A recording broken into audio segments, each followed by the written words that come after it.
As I've gotten older, I've learned that pressure doesn't only live in the body. It gathers quietly in habits, worries, and daily rhythms, long before adding more pills. These small but meaningful changes began easing the strain on my body, my mind, and my sense of control. There was a time when I believed staying busy was a form of discipline. Moving quickly through the day felt responsible, even virtuous. I woke with a list already forming in my mind, and I carried a quiet urgency from one task to the next.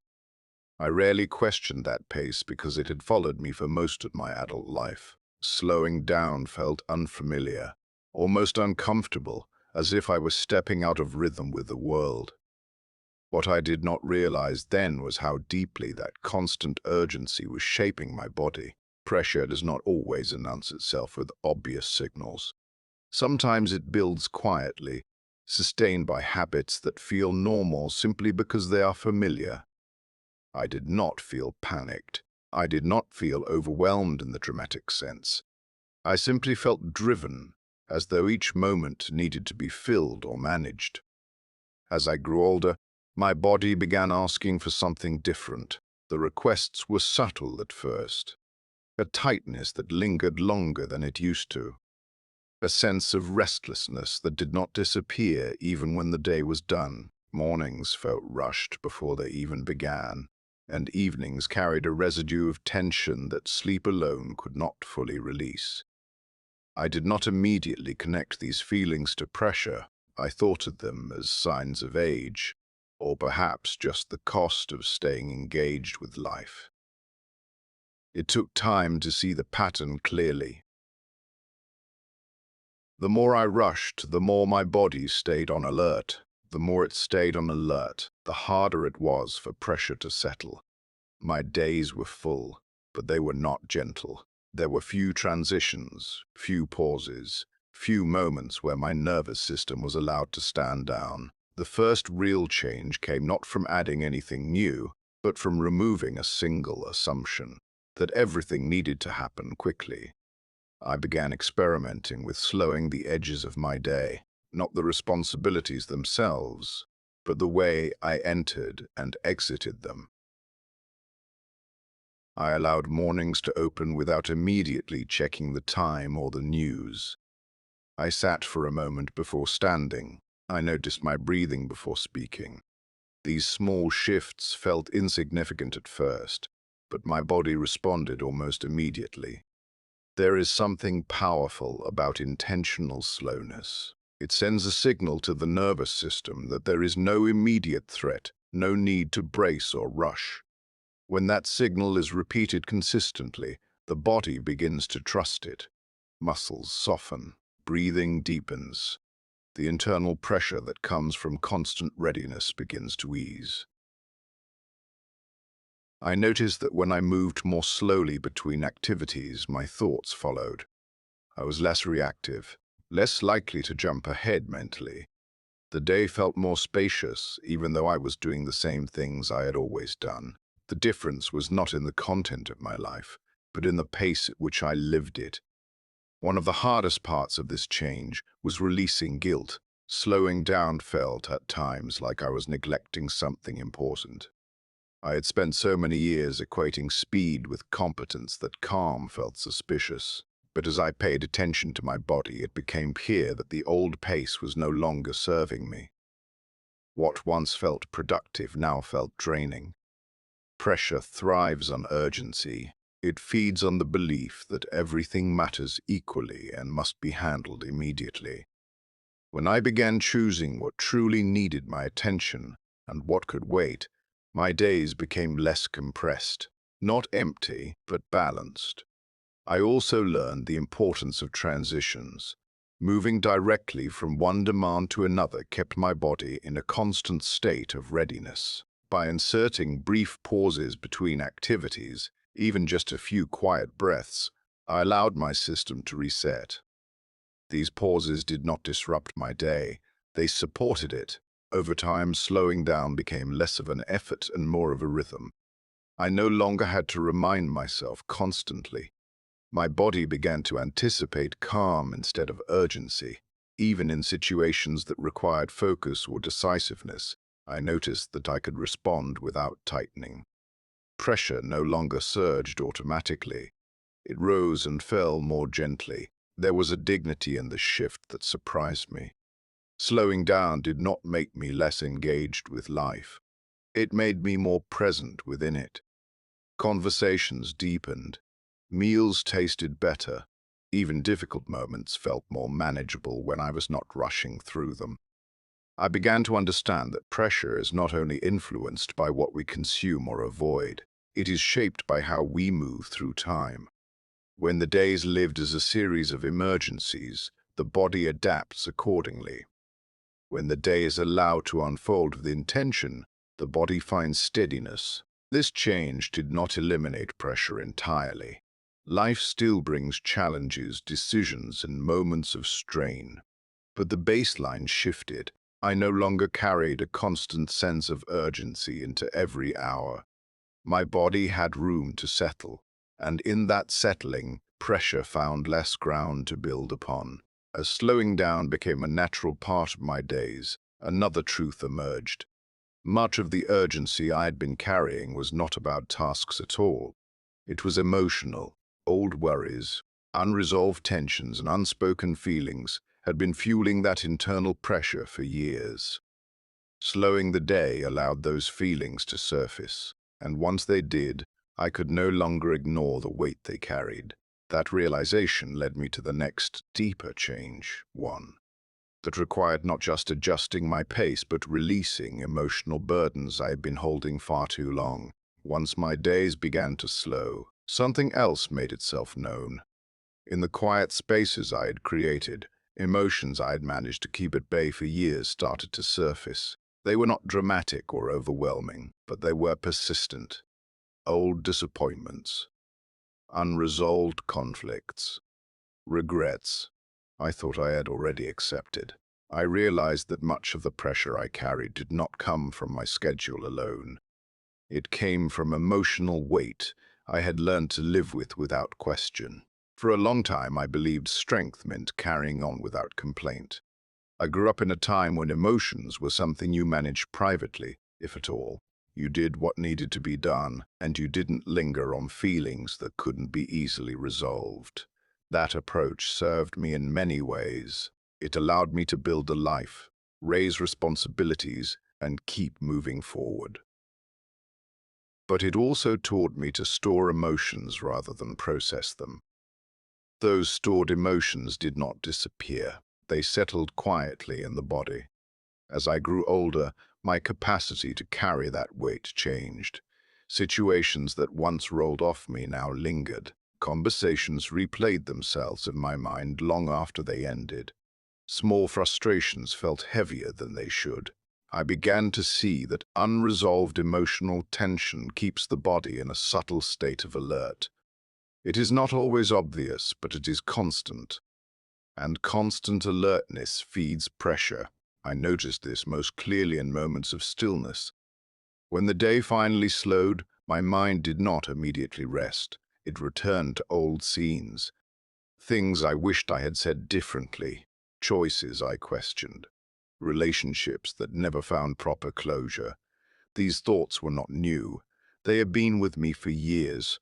I had simply stayed busy enough to avoid them. Releasing emotional weight did not mean reopening every old wound or reliving every difficult moment. It meant acknowledging what was still present instead of pretending it had no effect. The body knows what the mind avoids. Pressure often rises when emotions are held in silence. One of the first steps was allowing myself to feel without judging the feeling. Sadness did not mean weakness. Anger did not mean failure. Regret did not mean I had lived incorrectly. These emotions were signals, not verdicts. When I stopped resisting them, they softened on their own. Acceptance played a larger role than I expected. There were things in my past that could not be changed, relationships that ended without resolution, opportunities that passed. For years, I carried a quiet sense of responsibility for these outcomes, even when they were not entirely within my control. That sense of responsibility kept pressure alive long after the moment had passed. Letting go did not mean forgetting. It meant allowing the past to take its proper place behind me, not inside me. I also became more aware of resentment I had normalized, small grievances I had never voiced, expectations I held quietly, hoping others would meet them without being asked. These unspoken tensions created a steady emotional hum that I had learned to ignore. Once I noticed it, I could feel how it affected my body. My chest tightened, my breathing shortened, pressure crept upward. Choosing peace over being right was not easy. It required humility. It required deciding that my well-being mattered more than carrying old arguments forward. In some cases, this meant having honest conversations. In others, it meant letting go internally without external resolution. Both approaches brought relief. Forgiveness, I learned, is less about the other person and more about freeing your own body from constant tension. Holding on to anger keeps the nervous system activated. Releasing it allows the body to settle. Pressure responds to that settling. There was also grief involved. Grief for versions of myself I had outgrown. Grief for time that moved faster than I expected. Grief for the realization that some chapters close without explanation. Allowing myself to grieve openly without rushing through it lifted a weight I had been carrying unconsciously. As emotional weight began to release, I noticed changes that were both subtle and profound. My thoughts felt less crowded. My reactions softened. I slept more deeply. Even my posture changed. The body no longer braced itself as often because it no longer needed to. Pressure did not vanish, but it became less reactive. It no longer spiked as quickly in response to stress. My body had fewer reasons to stay on guard. What surprised me most was how much energy returned once emotional tension eased. I felt lighter, not because life became easier, but because I was no longer carrying the past into every present moment. That energy made space for something else to change how I moved through the world physically. With less emotional strain weighing me down, I became more aware of how certain kinds of movement either added to pressure or helped release it. That awareness led naturally to the next change, one that supported both body and mind without pushing either too hard. As emotional weight began to lift, my body felt different, not suddenly stronger or younger, but more receptive. I became aware of how movement affected me in ways I had never really noticed before. For most of my life, movement had been tied to effort, to endurance, to the idea that doing more was always better than doing less. That belief had followed me into later years, long after my body had begun asking for a gentler approach. I had grown up thinking that movement needed to challenge the body to be useful. Walking had to be brisk. Activity had to feel productive. Resting too often felt indulgent. That mindset quietly added pressure, not just to my muscles and joints, but to my entire system. Even when I was moving for health, my body felt as if it were being pushed rather than supported. As I got older, that push began to show its cost. After exertion, my breathing stayed elevated longer than it used to. My heart felt hurried instead of energized. Instead of feeling calm afterward, I often felt unsettled, as if my body had been asked to do something it didn't fully agree with. I began to question whether the way I was moving was actually helping reduce pressure or contributing to it. The shift came when I stopped asking how much movement I should do and started paying attention to how movement made me feel. Not during the activity, but afterward. Did I feel settled or stimulated, grounded or restless, calm or strained? These questions changed everything. I began choosing movement that invited calm rather than demanded performance. Walking became slower and more intentional. I allowed my arms to swing naturally. I noticed my breath instead of ignoring it. I let my steps find a rhythm that felt sustainable rather than impressive. Almost immediately, my body responded with ease. There is a kind of movement that quiets the nervous system. It does not excite or exhaust it. It reassures it. When movement feels rhythmic and gentle, the body understands that it is safe. That sense of safety is deeply connected to pressure. A body that feels safe does not stay on high alert. I also became aware of how consistency mattered more than intensity. Sporadic bursts of effort followed by long periods of inactivity unsettled my system. Gentle daily movement, even in small amounts, created a steadier rhythm. Pressure responds well to predictability. When the body knows what to expect, it doesn't brace itself. Movement became less about accomplishing something and more about staying connected. I moved to remind my body that it was still part of my daily life, not something I only engaged with when necessary. This shift removed a surprising amount of internal pressure. I noticed how posture changed when movement felt calm. My shoulders dropped, my jaw relaxed, my breathing deepened naturally. These changes weren't forced. They were responses. Pressure eased not because I was trying to lower it, but because my body was no longer being pushed beyond its comfort. There were days when movement was nothing more than standing by a window and shifting my weight slowly from one foot to the other. Other days, it was a quiet walk through familiar streets. The point was not duration or distance. It was intention. Each movement was an invitation rather than a demand. I also learned to respect days when my body asked for less. Fatigue is information, not failure. When I honored that information, pressure stayed more stable. When I ignored it, pressure rose. This pattern became impossible to deny once I paid attention. Choosing calming movement also affected my emotions. Gentle activity helped thoughts settle without forcing focus. It created space for reflection without rumination. My mind felt clearer after moving, not busier. That clarity supported emotional balance, which in turn supported physical steadiness. I stopped measuring my movement against anyone else's standards, including my own past. Comparing present ability to former strength added unnecessary strain. Accepting where I was allowed my body to work with me instead of against me. Pressure eased when comparison ended. Over time, movement became something I looked forward to, not because it promised improvement, but because it offered relief. Relief from stiffness. Relief from mental noise. Relief from the sense of being compressed by expectations. As calming movement became part of my daily rhythm, I noticed another important change. My evenings began to feel different. My body no longer carried as much leftover tension into the night. Sleep came more easily. Rest felt deeper. It became clear that how I moved during the day directly affected how well my body could recover at night.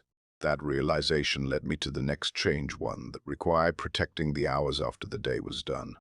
Creating evenings that truly allowed rest became essential, not optional. For many years, I treated evenings as an extension of the day rather than a transition away from it. Even when the work was done, my mind stayed active. I carried conversations forward, reviewed unfinished thoughts, and kept myself lightly alert long after my body had begun asking for rest. I believed I was winding down, but in truth, I was only slowing the pace of stimulation, not releasing it. As I grew older, my body became less forgiving of that habit. Sleep still came, but it was lighter. I woke more often. Mornings felt less restorative. I began to understand that pressure does not reset automatically overnight. It is influenced by how the body enters rest, not just how long rest lasts. Evenings shape the night more than we realize. I started paying attention to the hours before sleep, not with strict rules but with curiosity. What made me feel settled? What kept my system quietly alert? I noticed that certain activities, even pleasant ones, kept my body engaged long after I lay down. My thoughts stayed active. My breathing remained shallow. Pressure did not fully release. Creating evenings that truly allowed rest required a change in mindset. Rest is not something that happens suddenly at bedtime. It begins earlier, in how we allow the day to close. The body needs time to shift from engagement to recovery. When that transition is rushed or ignored, pressure lingers. I began allowing the evening to arrive more gradually. Lights softened, conversations slowed. I stopped trying to resolve everything before the day ended. Unfinished thoughts were allowed to remain unfinished. This was not avoidance. It was trust that tomorrow could hold what tonight did not need to. One of the most important changes was reducing stimulation. Not eliminating it entirely, but choosing it more carefully. I noticed how constant noise kept my nervous system subtly activated. Even background sounds prevented full settling. Allowing quiet, even briefly, gave my body permission to rest. I also became more mindful of emotional content in the evening. Difficult conversations, intense topics, and unresolved worries all carried energy into the night. When these were unavoidable, I allowed time afterward for calm to return. Rushing from emotional engagement directly into bed kept pressure elevated. The body responds to signals. When the evening is calm and predictable, the nervous system understands that it is safe to release. Breathing slows, muscles soften, the heart finds a steadier rhythm. Pressure benefits from this consistency.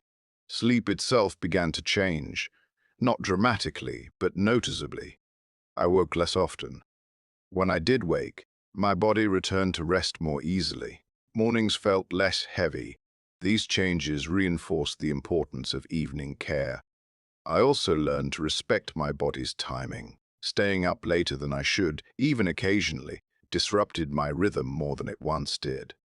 When I honored natural tiredness instead of overriding it, rest felt deeper. Pressure responded positively to that alignment. Creating restful evenings did not mean giving up enjoyment. It meant choosing enjoyment that calmed rather than stimulated. Gentle music, familiar routines, simple comforts. These things signaled safety, not excitement. Over time, evenings became something I looked forward to, not as an escape from the day, but as a return to balance. My body learned that rest was coming, and it prepared accordingly. Pressure no longer carried over as heavily into the night. As evenings became more restorative, I noticed another subtle shift. My mind felt quieter overall. Thoughts did not crowd each other as much. Worry had less hold. This mental quiet made it easier to maintain steadiness throughout the day. That clarity revealed the final piece of the picture. Even with calmer days, released emotions, gentle movement, and restful nights, pressure could still rise if the mind stayed cluttered with constant worry. Reducing mental noise became the last essential change. Not by controlling thoughts, but by changing how I related to them. By the time my days had slowed, emotional weight had begun to lift, movement felt calming, and evenings allowed real rest. I expected pressure to feel fully under control. In many ways it did, but there were still moments when I felt it rise unexpectedly, not sharply, but persistently. It took time to understand that the source was not my body or my schedule anymore. It was my mind. Mental noise is subtle. It does not always announce itself as worry. Often, it sounds like planning, reviewing, anticipating, or replaying. For most of my life, I believed this kind of thinking was responsible. Staying mentally alert felt like staying prepared. What I did not realize was how much constant mental activity keeps the body in a low-grade state of tension. The mind and body do not operate separately. When the mind stays alert, scanning for problems or possibilities, the body follows. Muscles remain slightly tense. Breathing stays shallow. The heart responds to imagined demands as if they were real. Pressure rises not because something is wrong, but because the system never fully stands down. I noticed this most clearly during quiet moments. Sitting still with nothing urgent to do, my thoughts would rush in to fill the space. Concerns about the future, regrets about the past, small details magnified into potential problems. None of these thoughts were new, they had simply never been questioned. Reducing mental noise did not mean eliminating thought. That would be unrealistic. It meant changing my relationship with thinking. I stopped treating every thought as a call to action. Many thoughts, I learned, are simply habits of the mind. They appear because they always have, not because they are necessary or useful. One of the most important changes was learning to notice worry without following it. When a concern arose, I acknowledged it gently and allowed it to pass without argument or resolution. This was not avoidance. It was discernment. Some worries required attention. Most did not. I also became aware of how self-criticism fueled pressure. Each small lapse, each forgotten detail became a quiet judgment against myself. This internal commentary kept my mind on edge. When I softened my self-talk, pressure responded. The body relaxed when it no longer felt evaluated. Letting go of constant alertness required trust. Trust that I did not need to anticipate every outcome. Trust that I could respond when something actually happened. Living in constant preparation kept my system tense without providing real protection. Information overload was another source of mental noise. Staying constantly informed felt like staying engaged, but much of that information stayed unresolved in my mind. I began choosing what I allowed in more carefully. Less input meant fewer loose ends for my mind to manage. Silence became a tool rather than an absence. Allowing quiet moments without filling them taught my mind that stillness was safe. Over time, thoughts slowed naturally. Pressure eased as the mind stopped racing ahead. I also learned to separate concern from care. Caring does not require constant worry. In fact, worry often interferes with effective care by keeping the body tense and the mind scattered. When I allowed myself to care without worrying, my system found balance. Perspective played a role here as well.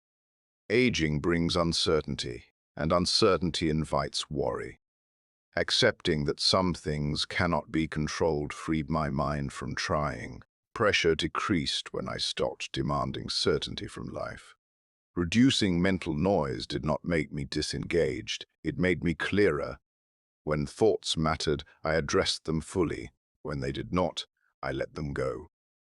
This selectivity protected my energy and supported steadiness. Over time, I noticed that pressure no longer lingered as it once had. It rose and fell in response to real circumstances, not imagined ones. My body felt more responsive and less reactive. The baseline had shifted. Looking back on these changes, I see how they worked together. Slowing the day created space. Releasing emotional weight removed hidden tension. Calming movements reassured the body. Restful evenings allowed recovery. Reducing mental noise gave everything room to settle. None of these changes replaced medical care. They did not promise cures or quick fixes. They offered something quieter and more sustainable. They reduced the strain that had been quietly feeding pressure for years. As I've gotten older, I've learned that pressure is not managed by adding more alone. It is eased by removing what no longer serves us.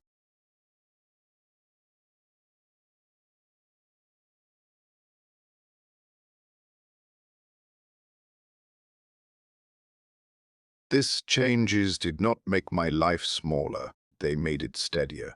Pressure responds to how we live, how we think, and how we allow ourselves to rest within the life we have. By choosing calm, release, gentleness, rest, and clarity, I found support that no extra pill could provide on its own.